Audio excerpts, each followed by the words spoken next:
qayerda edi?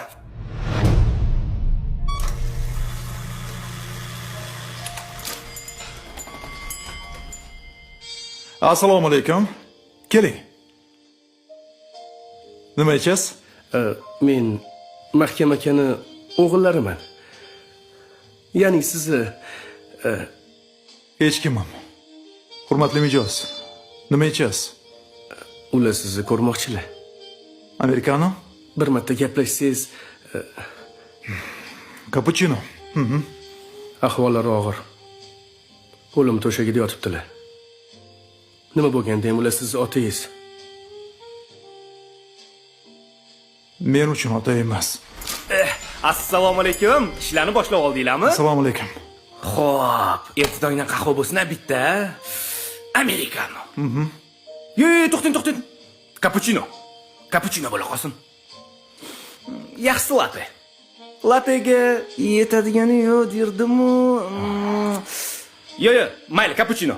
Cappuccino bo'la qolsin. Qaror berishdan oldin yaxshilab o'ylab ko'ring. Qaror berdingizmi?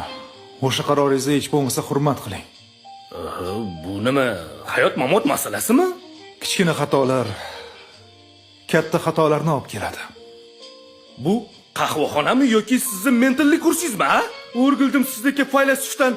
Qarab turing, Instagramda bo'rlatib bitta izoh yozaman, dabdaringiz chiqib ketadi. Ko'rdingizmi nima deganini? Boring-ne, kayfiyatimni rasvo qildi. Hozir otamizga yordamingiz kerak. Yordam. Kesenga tarixdan dars o'ting. Qadim zamonda Toshkent degan tomonda 7 yashar o'g'li bor baxtli oila yashar edi. Kunlardan bir kun ota birovlarning gapiga kirib, xotin va bolasini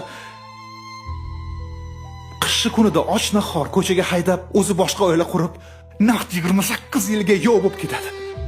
Bolani maktabda otasi yo'q deb masxara qilishadi.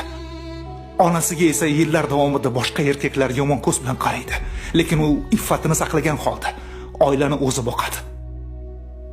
Butun hayot mashaqqatlarini endi o'tdik, mana endi yashaymiz deb turganda bir tirrancha kelib, seni otang bor, u chaqiryapti. Tez unga insoniylik ko'rsat, deydi. Endi savol.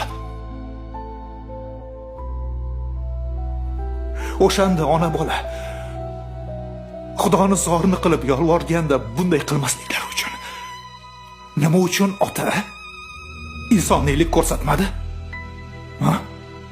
Otani insoniyligi qayerda edi?